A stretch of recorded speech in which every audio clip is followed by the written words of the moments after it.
감사가 가진 순기능에 대해서 여러 글들과 또 우리 심리학자들의 연구 내용 이런 것들이 발표되는 것을 종종 볼 수가 있는데요. 예를 들면은 이 심리학자들이 연구하다가 보니까 그 사람이 이제 막 불안해지거나 또 우울해지거나 어떨 때는 뭐 분노가 생기거나 이런 부정적인 감정을 느낄 때면 이 뇌의 오른쪽에 있는 전두피질이라는 부위가 활성화가 된다는 겁니다. 또 여기에 반해 가지고 이제 이 기쁨, 이 긍정적인 감정을 느낄 때 막 활력이 느껴지고 열정이 느껴지고 이런 긍정적인 감정이 느껴질 때면 이 뇌 왼쪽 전전 두피질이라는 곳이 활성화가 된다. 이제 그런 글을 본 적이 있는데요. 이 감사라는 감정을 느낄 때도 마찬가지라는 겁니다. 이렇게 감사가 가진 순기능이 우리 생각보다 훨씬 중요하다는 것을 요즘에 많이 강조하는데요. 제가 그 전광 목사님이 쓴 감사가 내 인생의 답이다 그 책에서 아주 재밌는 사례를 하나 보았습니다. 안남욱 목사님이라는 분이 계시는데요. 이분은 미국에서 한인 목회를 하신 분이에요. 이 목사님이 언젠가 그 미국의 노스캐롤라이나 주에 있는 어떤 교회로 이제 청빙을 받아서 이제 부임해 가신 겁니다. 그 교회에 이제 부임해서 가보니까 왕언니로 불리우는 어떤 권사님이 계시더라는 거예요. 이 벌써 왕언니, 여기에 좀 위압감이 느껴지지 않습니까? 어느 교회나 그 왕언니가 다 있습니다. 그 이제 이런 그 왕언니하고는 좀 잘 지내야 되는 게요.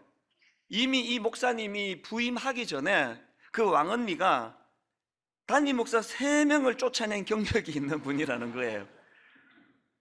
이런 분하고는 어쨌든 잘 지내야 그 목회가 좀 편합니다. 그런데 불행하게도 이 안남묵 목사님이라는 분이 그 교회 부임하고 무슨 일이 있었는지 그 왕언니하고 그만 이렇게 이 관계가 틀어지고 만 겁니다. 그 이후로 막 얼마나 괴로웠는지, 또 이 왕언니가 또 이게 뒤끝이 장렬하는 분이에요. 이 목사님이 아무리 화해를 시도하고 애를 쓰는데 전혀 통하지가 않는 거. 예를 들면은 목사님이 악수하자고 손을 내미면 손을 탁 뿌리치고 뭐 등을 돌려버리고, 이게 뭐 왕언니가 아니라도요, 뭐 이렇게 성도들이 많아도 단 한 분만이라도 저에 대하여 상처를 받고 저의 호의를 거절하면은 이 잠이 안 오는 게 목회거든요. 그러니까 이 목사님 너무 괴로운 거예요. 막 잠을 이루지 못하고 막 자다가 막 가위 눌리고 이런 괴로운 시간을 보내다가 이렇게 도저히 괴로워서 안 되겠다 해서 이분이 이제 교회를 떠날 결심을 한 거예요. 왕언니가 이제 4번째 목사님을 쫓아내는 그런 이제 타이밍이 시점이 왔는데요. 근데 이 목사님이 그냥 사표 내지 않고, 사표 내기 전에 무슨 비장한 각오를 가지고 이제 했느냐, 3일간 금식 기도를 한 거예요. 이 문제 때문에 3일간 금식 기도를 하면서 그렇게 그 괴로운 심정을 하나님께 이제 토해내고 있었는데요. 기도 중에 하나님께서 이런 내면의 어떤 말씀을 주시는 것 같더라는 겁니다. 너는 왜 일방적으로 미워만 하고 감사할 줄 모르느냐? 이 목사님은 늘 그 상대방이 자기를 미워하고 상대방이 자기 호의를 거절하기 때문에 문제가 있다고 생각을 해왔는데, 사실은 이게 동전의 양면이거든요. 본인도 똑같은 그런 감정을 갖고 있다는 걸 금식하면서 이제 자각하게 된 거예요. 그래서 이제 이 목사님이 금식기도 후에 큰 결심을 하나 하는데, 그게 뭐냐 하니까 이제 그 관계가 깨진 그 권사님에 대하여 이제 좋은 기억을 떠올리는 차원에서 그분으로 인한 감사했던 것을 적기 시작한 거예요. 그래가지고 이제 막 한 3시간을 끙끙거리면서 적었더니 한 50가지 감사가 나오더래요. 이거 대단한 거 아닙니까? 50가지 감사를 적고 보니까 이제 더 쓸 게 없는 거예요. 그리고 또 뭐 이게 이제 막 기도 중에 또 하나님이 그런 마음을 주시니까 막 억지로 그냥 쓴 거라다 보니까 마음에 별 감동도 없었대요. 그래서 그냥 뭐 찢어버릴까 그런 생각도 들었는데, 이 목사님 참 귀한 분이에요. 근데 기왕 이렇게 그분에 대한 감사를 쓰기로 했는데 이 100가지 감사를 한번 채워보자. 그렇게 하고는 이제 이분이 다시 쓰기 시작했는데요.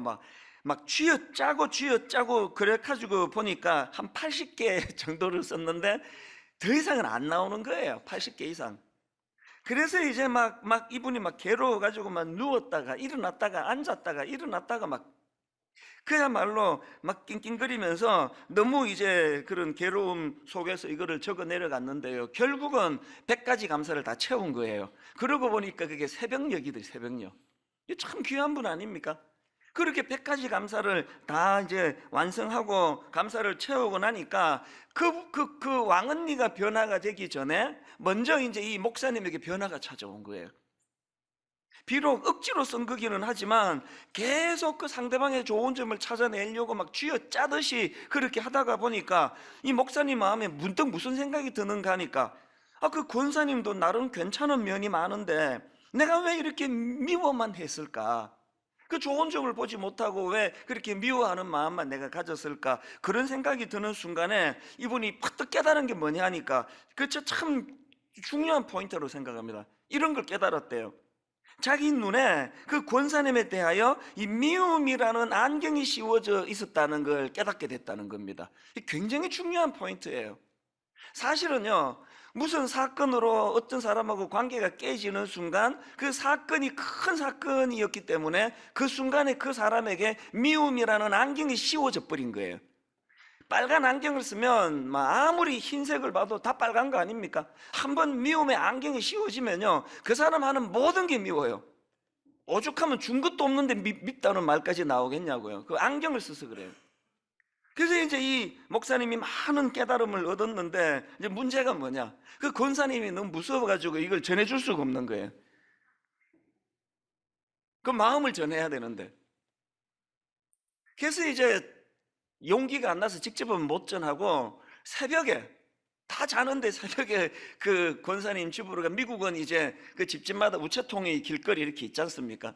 그래서 그 우체통에다가 몰래 이제 100가지 감사를 적은 걸 이제 넣어놓고 그렇게 이제 도망치듯이 집으로 돌아온 거예요. 보통 사람 같으면요, 출근하고 우편에 이런 거 들어있는데 그러면 바로 전화해가지고 목사님 왜 그러셨어요? 뭐 그러면서 푸는 게 정상인데 3일이 지나도 연락이 없더래요. 이 목사님이 또 두려워지기 시작한 거예요. 이게 또 그분은 노역해 한 건 아닌가? 주일이 됐습니다. 주일날은 어차피 교회를 오니까요. 그 권사님이 이제 주일날 나타났는데요, 이 담임 목사님과 눈이 딱 마주쳤는데요, 막 이 권사님이 평소와 달리 막 두 팔을 높이 들고 달려와가지고 막 완전히 달라진 표정으로 이렇게 이야기하더랍니다. 목사님이 사람이십니까? 나는 목사님을 쫓아내려고 그렇게 못되게 굴었는데 100가지 감사라니요. 아침에 편지를 읽고 출근하다가 눈물이 너무 쏟아져 하마터면 사고 날 뻔했습니다.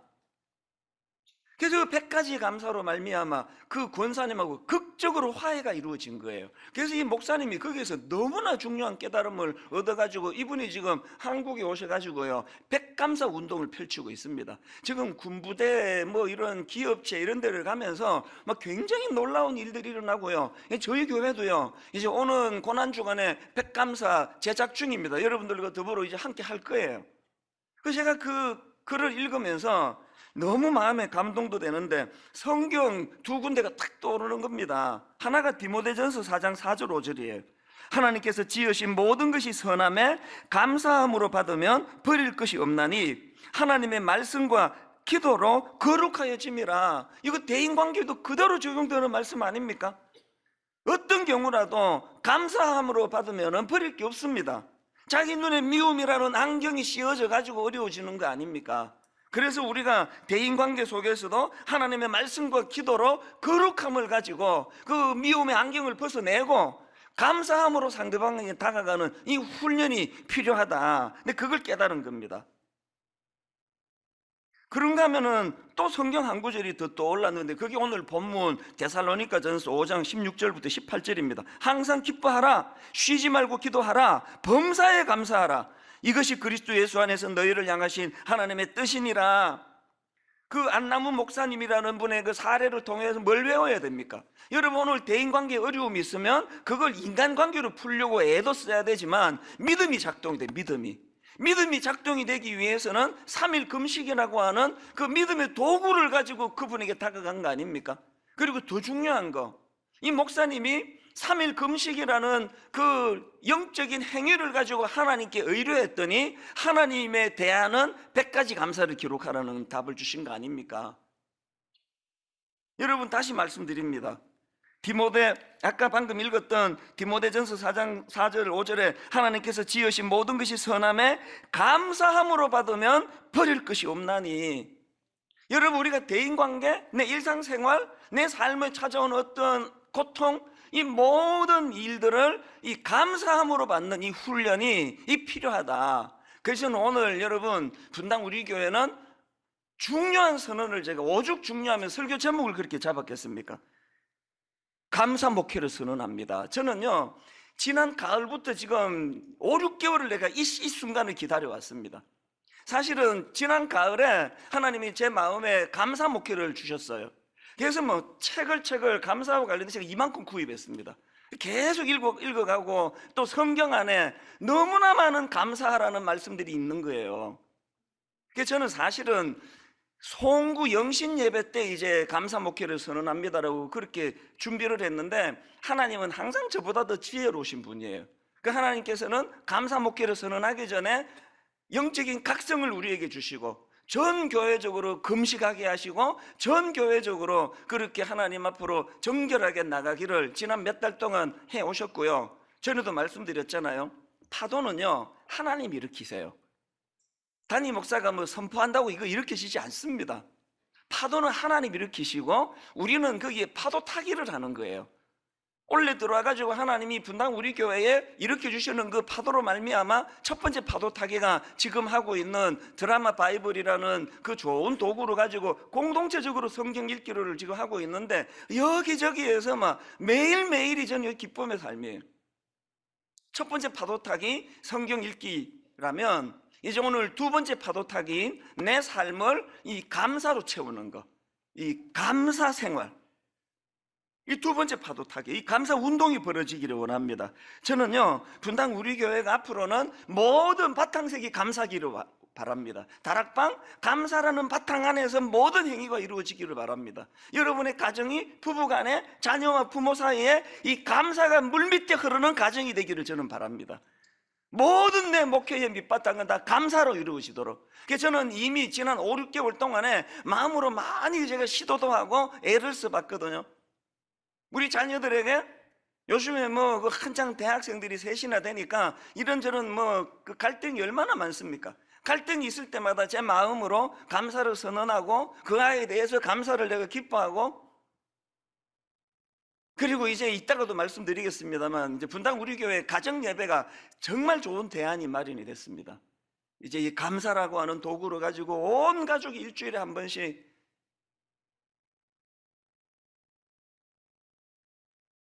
오늘 본문 데살로니가 5장은요, 사도 바울이 그 데살로니가 성도들에게 항상 기뻐하라, 쉬지 말고 기도하라, 범사에 감사하라, 이 세 가지 지침을 그렇게 요구하지만, 사실은 그 당시 데살로니가 교인들의 상황을 보면은 이 세 가지를 지키는 건 불가능한 상황이었습니다.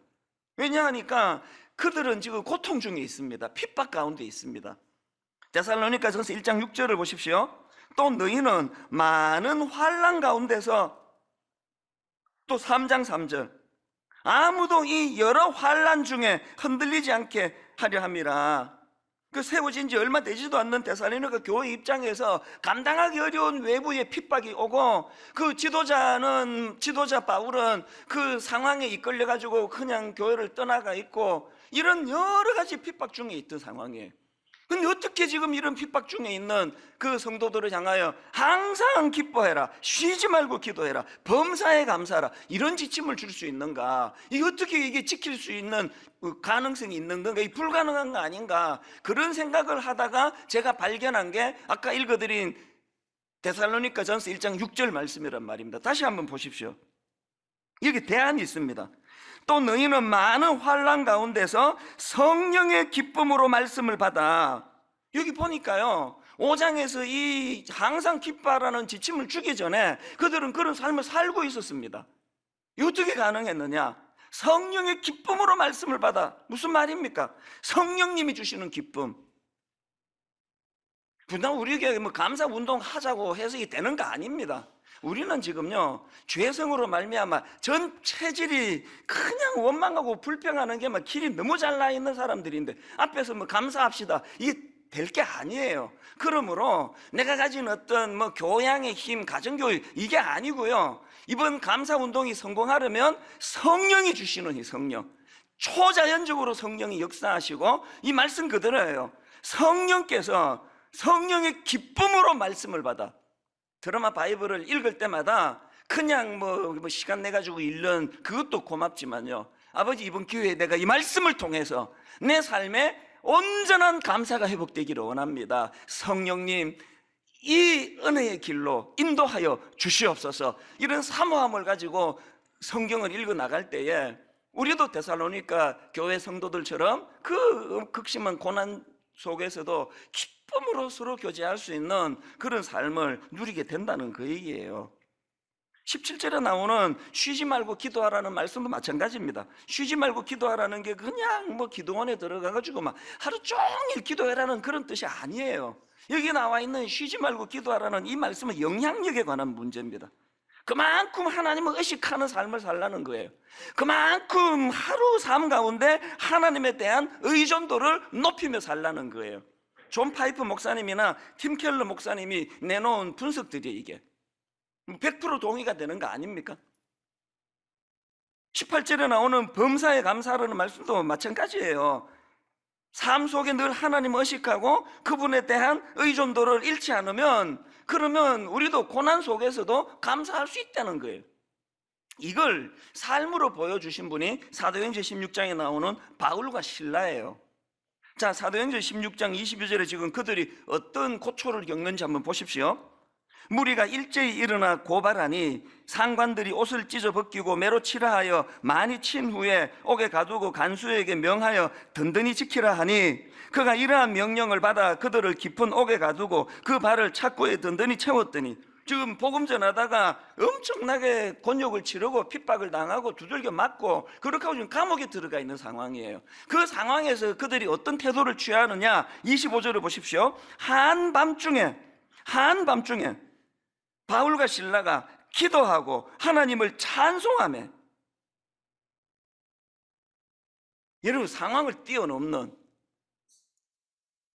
환경을 뛰어넘는 그 찬양이 나오는 인생, 감사가 나오는 인생, 이 부럽지 않습니까?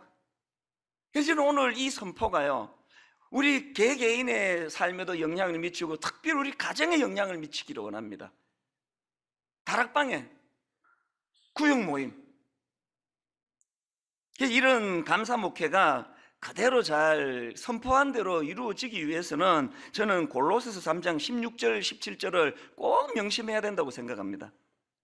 그리스도의 말씀이 너희 속에 풍성히 거하여 모든 지혜로 피차 가르치며 권면하고 시와 찬송과 신령한 노래를 부르며 감사하는 마음으로 하나님을 찬양하고, 또 무엇을 하든지 말이나 일이나 다 주 예수의 이름으로 하고 그를 힘입어 하나님 아버지께 결론 감사하라. 이 감사가 넘치기 위해서 가장 중요한 전제가 뭡니까? 맨 먼저 나오는 게 그리스도의 말씀이 너희 속에 풍성히 거하여. 자, 한번 저를 따라 한번 선포해 봐 주시면 좋겠습니다. 따라해 보십시오. 그리스도의 말씀이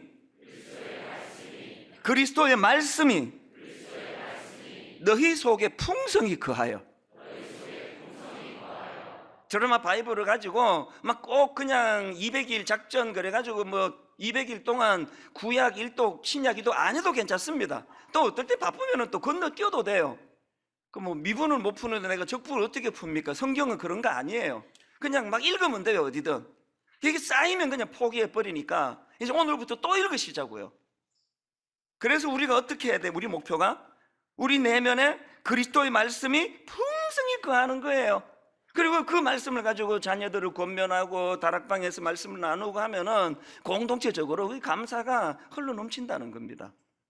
이런 의미에서 저는 오늘 이 감사 운동과 관련한 세 가지 지침을 좀 드리고 싶은데요. 여러분, 이 감사 운동과 관련한 첫 번째 지침이 뭐냐? 감사하기로 결단하기. 그 애 보고 너 양치질하고 자라 그러면요, 그거는 막 분석하고 뭐 왜 그래야만 되는지 뭐가 유익인지 그렇게 따지는 게 아니고요, 그냥 엄마가 양치하고 자라 그러면 양치하고 자면 돼요. 그냥 양치 왜 해야 되는데요? 아침 했는데 또 해야 돼요. 이러면은요, 그 막 데려다 놓고 막 과학적으로 말이야 이렇게 하는 부모 없으면 한 방 때리면 돼. 그냥 양치하고 자 그냥. 오늘 본문의 지금 이 흐름을 보세요. 이게 지금 설득이 아니라 명령입니다. 항상 기뻐하라. 쉬지 말고 기도하라. 범사에 감사하라. 이 권면이 아니에요. 지금 명령이에요. 양치해라. 그럼 그거 하면 돼요. 그거. 오늘 우리가 왜 감사가 안 됩니까? 너무너무 이 도시교회 목회가요, 너무 똑똑한 분들이 많이 있어가지고 이 설교를 딱 선포하고 나면은 자 계속 분석하잖아요. 저는 여기서 어떤 사람은 또 청년들은 설교하면은 예화 같은 거 들으면 그 자리에서 검색을 해요. 어떨 때는 그래야 되지만요, 어떨 때는 그냥 받으시면 돼요. 양치하고 자라 그러면 네 이러면 제일 좋은 거예요. 감사도 마찬가지입니다. 그래서 한번 따라해 보시겠습니까? 감사하기로 결단하기. 그 논리로 따지고 하지 말고요, 한번 해보자고요. 한번 감사하라. 그러니까 아까 그 안남웅 목사님 말씀 이야기를 제가 들려드렸는데 그분이 유명한 말을 했습니다. 감사하고 관련해서 이런 말을 했습니다. 감사할 게 없다고요? 참기름 짜듯이 쥐어 짜보세요. 생각지도 못한 감사한 일이 떠오를 겁니다. 이게 이분이 자기가 이거 직접 그 임상 실험 통해서 이게 경험한 거 아닙니까? 50까지 쓰고 이거 유치해 그리고 찢어버렸으면 그냥 교회 떠나고 그때부터 또 목회가 또 얼마나 힘들었을지 모르죠. 참기름 짜듯이 막 새벽까지 80개 하고는 더 이상 안 나오는데 쥐어 짜니까 백감사 운동이라는 너무나 아름다운 열매가 나타나더라는 거거든요. 부탁합니다. 감사하기로 결단하시기 바랍니다. 이 내가 손해보는 거 아닌가? 해도 소용없던데? 이런 것들 생각하지 말고, 캘리포니아 대학교 교수라고 합니다. 소냐 리우보머스키라는 분이 이런 말을 했습니다. 자신의 축복을 세며 감사하는 사람들이 삶의 더 큰 만족감을 경험한다. 이를 실생활에 적용하고 싶으면 감사일기를 쓰라. 다음 주일날 우리 마당에서 대대적으로 감사 노트를 제가 판매할 거예요. 그리고 그 감사 노트 전 수익금은 미자리 교회 사모님들을 위해 쓸 거예요. 여러분들이 감사 노트를 가족 숫자만큼 구입하셔야 돼요. 그리고는 함께 아이들과 더불어서 함께 감사 노트를 써가면서 그렇게 할 때 자신의 축복을 세며 감사하는 사람들이 삶의 더 큰 만족감을 경험한다고 그런 전문가 심리학자들이 그렇게 말하니까, 또 성경이 그걸 또 우리에게 요구하니까 그냥 그렇게 해보자는 거예요. 여러분 잘 아시는 시편 34편 1절부터 3절, 자 한번 내용을 들어보세요. 다윗이 쓴 시입니다. 내가 여호와를 항상 송축하며 내 입술로 항상 주를 찬양하리이다.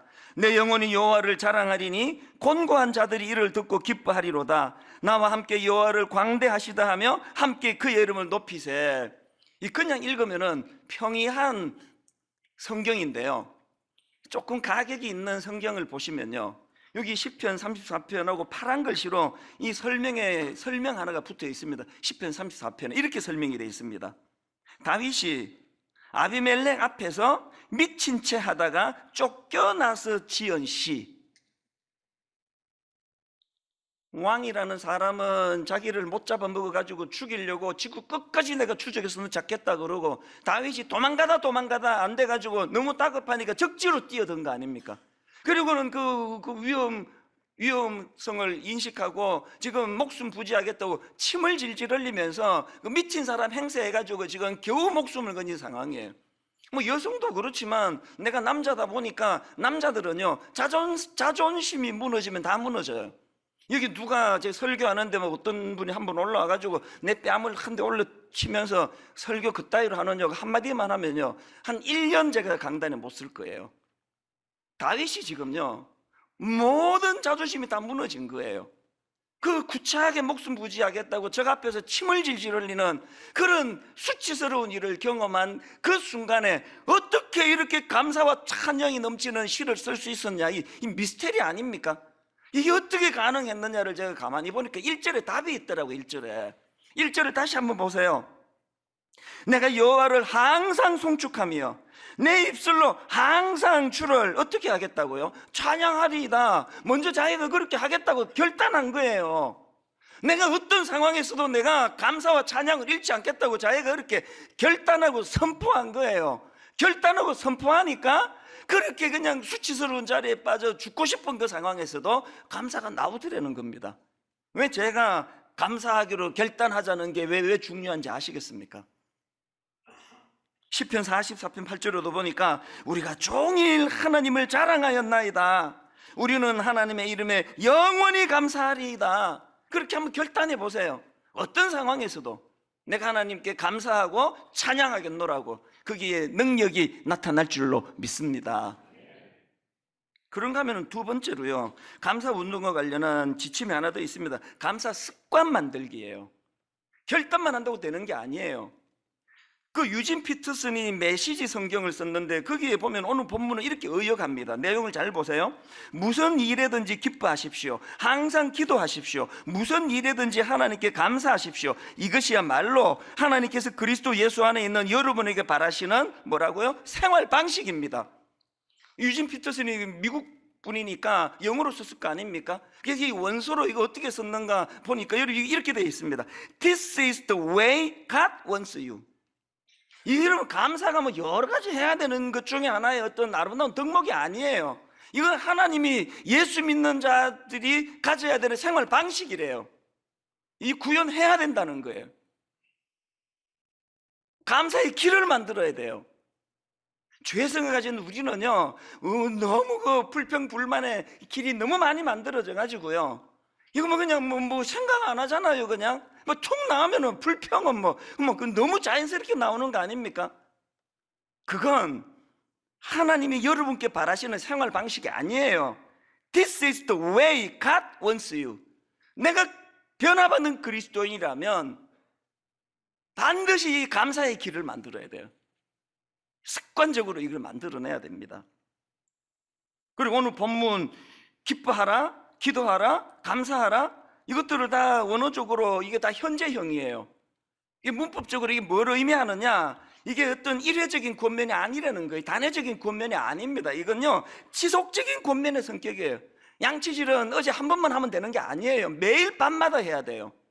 습관이 들어야 돼요. 길이 만들어야 됩니다. 양치질 안 하고는 잠이 안 오고, 양치질 안 하고는 더 이상 진도가 안 나가고, 길이 들 때까지 하는 게 그게 양치질이에요. 감사가 너무나 지금 불평불만의 길이 온 대한민국 한반도 전체를 뒤덮고 있는 이 상황에서 이제 우리가 감사하기로 결단하고, 그리고 이제 이 감사의 길을 만들기 위해서 이제 습관적으로 우리가 이 감사가 내 삶에 배이기 위해서 감사 습관을 만들어야 돼요. 제가 지난 월요일 날 그 해외 토픽 뉴스 같은 거를 봤더니요, 미국의 그 버거킹 아시죠? 그 맥도날드하고 그 쌍벽을 이룬다는 버거킹에서 놀라운 그 판매 전략을 가졌더라고요. 한 달에 $5만 내면은 한 달 내내 모닝커피를 마실 수 있는, 그거 미친 거 아닙니까? $5면은요 스타벅스 한 잔 값도 안 돼요. 한 잔 값밖에 안 돼요. 아니 어떻게 커피 한 잔 값에 한 달 내내 이거 뭐 땅 팔아가지고 장사하는 겁니까? 그러나 그 전략이 있는 거죠. 여러 가지 전략이 있는 거죠. 커피 공짜 한 잔 마시러 와가지고 견물생심, 햄버거도 맛있게 생겼네, 프렌치 프라이도 사 먹을까? 그걸 노리고 있는 거고요. 그리고 그 전략, 거기 자기들은 분석한 거 없지만 딱 보니까 그게 딱 떠오르는데요, 자기들의 커피로 입을 길들이겠다는 거예요. 그걸 어떻게 알았냐? 저는 30년을 커피를 끊은 사람이거든요. 20대 초반부터 33년인가 4년인가를 커피를 안 마시다가 한 1년 반 전에 커피를 다시 마시다가 또 이게 또 성대에 안 좋다 그래서 또 끊었다가 요 근래에 이제 아침에 딱 한 잔씩만, 커피 딱 한 잔씩만 제가 마시거든요. 저는요 커피 맛이 잘 몰라요. 뭐 딱 그 맛이 그 맛인데요, 내가 제일 좋아하는 커피는요 우리 교회 앞에 있는 2,000원짜리 길거리 커피예요. 너무 맛있어요 그게. 그 왜 나는 그 스타벅스 같은 데 가서 커피 마시면요, 이게 뭐 한약도 아니고 뭐 이렇게 막 쓰고 이러냐고, 맛이 하나도 없어요. 여러분, 내 입이 이렇게 싸구려입니까? 2,000원짜리가 나한테 맞는 입입니까? 아닙니다. 왜 그 2,000원짜리 길거리 커피가 맛있느냐? 그 싸다고 계속 그것만 마시니까 입이 거기에 길이 들어진 거예요. 버거킹의 작전이 그거예요. 계속 한 달 내내 자기들 커피만 마시면요, 나중에는 그게 제일 맛있어지는 거예요. 이 이야기 왜 드릴까요? 우리는 지금 불평불만의 맛이 들어있는 사람이에요.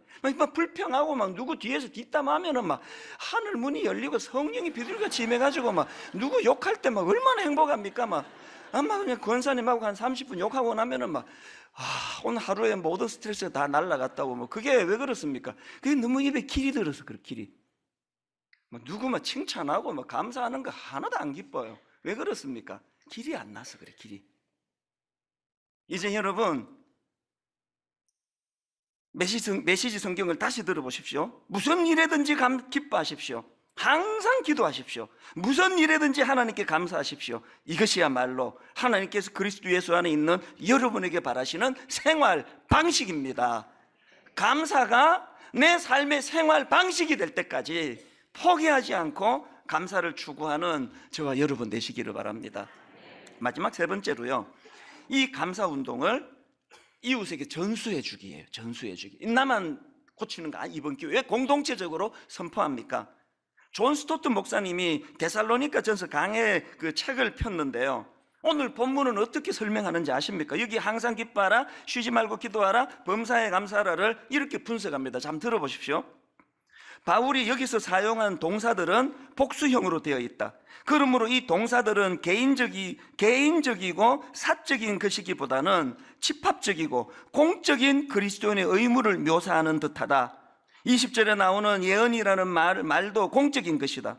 26절에 나오는 거룩한 입맞춤이라는 말도 어떤 모임을 전제로 한다. 우리는 멀리 떨어져서 사람들과 입맞춤을 할 수 없다. 그리고 27절에서 바울은 모든 형제가 있을 때 편지를 읽는 모습을 그리고 있다. 무슨 뜻인지 아시겠죠? 항상 기뻐하라, 쉬지 말고 기도하라, 범사에 감사하라는 개인에게 주신 지침이라기보다는 예배 가운데 공동체적으로 주신 거라는 거예요.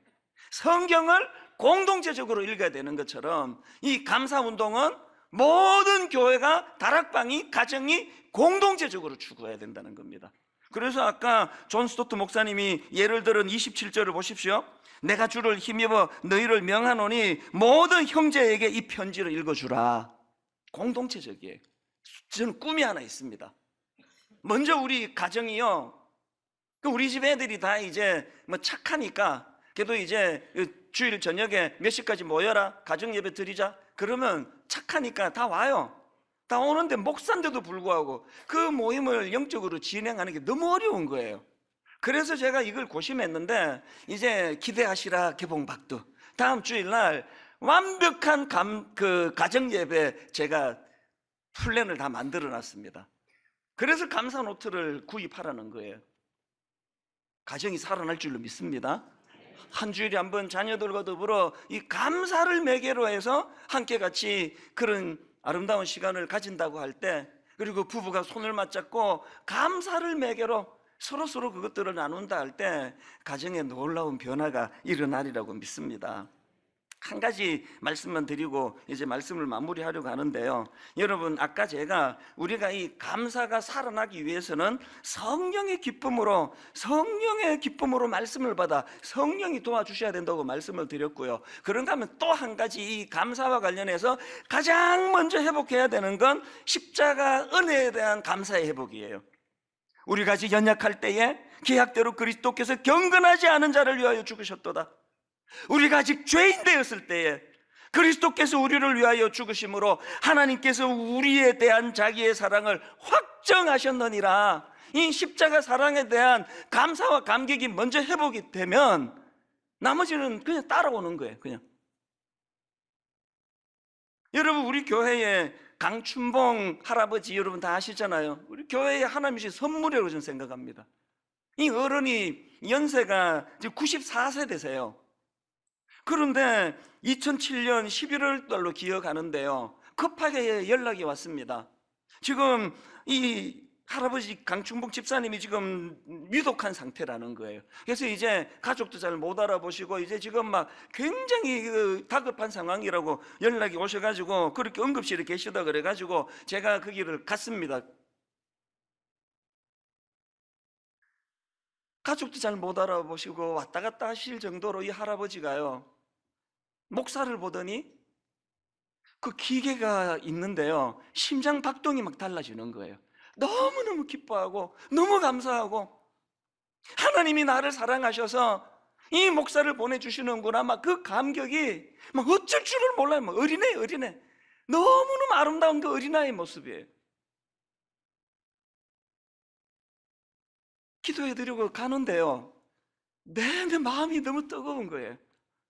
어떻게 저 연세에 저 하나님 앞에 어린아이 같은 저 순수함으로, 그 감사함으로, 그 사랑하는 아들 딸도 귀하지만 그 주의 종이 말씀을 들고 왔다고 그렇게 막 그 심장 박동하는 그 그래프가 달라질 정도로 막 가슴이 벅차게 그렇게 감사하는 그 모습이 너무 인상적이었는데, 며칠 지났을까요?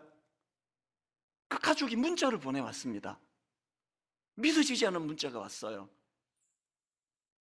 자, 들어보십시오. 목사님 너무 감사드립니다. 오늘 병원에 갔더니 원장님께서 기적이 일어났다면서 사진을 보여주셨어요. 한쪽 폐가 완전히 쪼그라들어 가족들에게 마음의 준비를 하라고 해서 목사님께 기도 부탁을 드리고 모신 것인데, 목사님 다녀가신 후 상태가 너무 좋아져서 폐 사진을 찍어보니 다시 회복이 되었습니다. 젊은 사람에게도 일어나기 힘든 일이라고 원장님께서 말씀하셨어요. 하나님 향한 감사, 날 구원해 주신 은혜에 대한 기쁨, 이 감사가 94세 할아버지 오그라든 폐도 펼쳐주시는 역사를 만들었다고 저는 믿습니다. 감사는 기적이에요. 여러분 가정에, 여러분 삶에 죽은 것 같은 고목나무 같은 것들이 꽃이 피는 역사는 감사의 회복으로부터 시작되는 줄로 믿습니다.